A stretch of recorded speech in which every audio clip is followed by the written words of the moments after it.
Alienação parental. Fala pra doutor explicar, que mandou foi o AutoCAD. Beleza, forma bem objetiva aqui. Bem povão. A alienação parental se divide em duas formas. Aqui já sendo bem didático. De forma indireta, é quando a sua ex, na rodinha do final de semana, começa a falar: ele sem vergonha deixou a gente pra ficar com aquela mulher. Tu viu como ela é feia? E o teu filho tá lá escutando tudo. Ou seja, ela não tá falando diretamente mal de você. Ela tá falando com um terceiro, mas o teu filho tá ouvindo tudo. Deixa aqui nos comentários se isso não acontece de maneira regular. Direto. Alienação parental direta, tá? Quando a mãe, a avó, os tios, as pessoas que têm posse da criança, começam a cucar aqui na cabecinha da criança mensagens, palavras, meios pra desestabilizar a imagem que aquela criança tem do seu pai. Que é meio errado, tá? né, irmão? Ou seja, atinge o psicológico da criança. Você tem que trabalhar pra criança falar: caralho, meu pai é foda, minha mãe. E o pai também. O pai falar da ex. O pai, falar: ó, sua mãe é da hora, não sei o quê. Porque, mano, isso zoa a cabeça da criança. Sabe o que acontece? É tanto que eu criei um processo no Brasil chamado ação de reaproximação. A criança entra num trauma tão grande,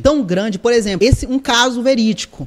A mulher vai lá, acusou o pai, teve a medida protetiva, e ela acha que a medida protetiva faz com que o pai não tenha acesso à criança, sendo que a juíza, inclusive, hoje já tá determinando lá.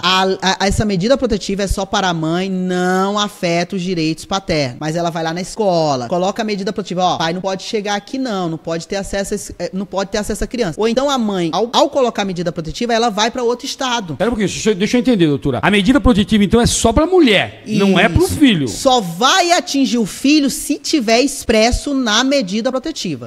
Se não tiver expresso, não atinge o direito do pai. Só que o pai, para ter acesso ao filho, vai utilizar o quê? Um intermediador, porque ele não pode se aproximar da mãe. O que acontece nesse caso? A mãe fez a medida protetiva, fugiu com a criança. Levou a criança. Foi. Esse pai conseguiu, nessa medida protetiva, gerou um inquérito policial também. Foi o BO que ela gerou. Esse BO, ele foi lá, se defendeu, foi arquivado esse BO. Depois ele foi atrás da criança até que essa mãe foi encontrada por meio de um processo. Quando essa criança foi encontrada, o pai começou a ter acesso novamente à criança. O que a mãe fez? Começou a impedir a convivência dessa criança. O pai fez o quê? Entrou com um processo de execução contra a mãe. A mãe foi impedida. O pai entrou com um processo de alteração de guarda. Nesse processo de alteração de guarda, foi movido um incidente de reconhecimento de ato de alienação parental, onde foi reconhecido que essa mãe praticava alienação parental severa. Só que sabe qual foi o problema? Essa mãe ficava falando pro filho que o pai, isso demorou anos, tá? Isso coloca anos. Quando a gente conseguiu o primeiro mandado pra pegar o adolescente, criança, né? Tinha 11 anos de idade. Primeira vez. Essa criança já tava tão com ódio do pai, porque a mãe dizia que ele entrava com processo pra prejudicar a mãe.